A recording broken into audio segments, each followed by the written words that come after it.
दोस्तों, अभी रमज़ान का महीना चल रहा है और ईद का इंतज़ार है। इस मौके पे प्रधानमंत्री नरेंद्र मोदी ने 32 लाख गरीब मुसलमानों के लिए सौगात-ए-ईद का एक देने का फ़ैसला किया है। ये वही नरेंद्र मोदी हैं जो कई कारणों से ज़्यादातर मुसलमानों को अपनी नफ़रत का निशाना बनाते हैं। हम सभी को याद है, चुनाव के पहले उन्होंने कहा था कि सरदार मनमोहन सिंह ने जो बात कही थी उसको तोड़ मरोड़ कर कहा था कि इस देश की संपत्ति पर मुसलमानों का अधिकार है। सरदार मनमोहन सिंह ने जो बात कही थी वो ये कि समाज के गरीब तबकों का हमारे देश के साधनों पर पहला अधिकार है। उसको तोड़ मरोड़ कर इन्होंने मुसलमान कर दिया और मुसलमानों के खिलाफ नफ़रत के अभियान को तेज कर दिया।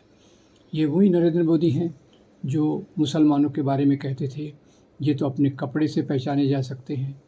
ये वही नरेंद्र मोदी हैं जो अलग अलग प्रकार के कैंपेन करके मुसलमानों के खिलाफ नफ़रत फैलाते हैं, जिनकी नाक के नीचे उनके समर्थक कई प्रकार के घृणित काम करते हैं।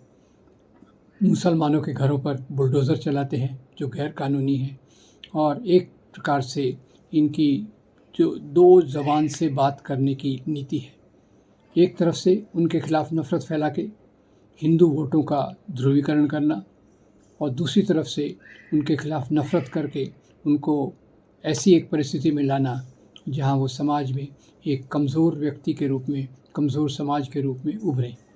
तो खैर, सौगात मोदी का स्वागत है, पर हमें ये भी समझना चाहिए वो इस बात से नहीं कह रहे क्योंकि वो इस बात में विश्वास करते हैं कि मुसलमानों को साथ में लेकर चलना चाहिए। उनका सबका साथ सबका विकास विश्वास ये केवल एक नारा है और उसमें कोई सच्चाई नहीं है। अभी तक के सभी प्रधानमंत्री और बड़े नेता ज़्यादातर इफ्तार पार्टियों में जाते थे, नरेंद्र मोदी कभी नहीं गए। अभी तक के सभी जो पहले के शासक थे उनके समय कैरोल सिंगर्स ये राष्ट्रपति भवन पर जाते थे, पर मोदी जी के आने के बाद ये सब बंद हो गया है।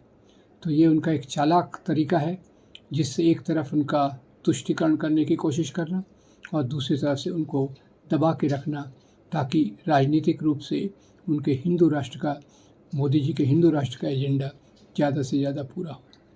हमें ऐसी बातों से सावधान रहना चाहिए और भले ही हम इस बात का स्वागत करें, पर उनकी गहरी जो एजेंडा है उसके बारे में भी हमें सावधान रहने की ज़रूरत है। धन्यवाद।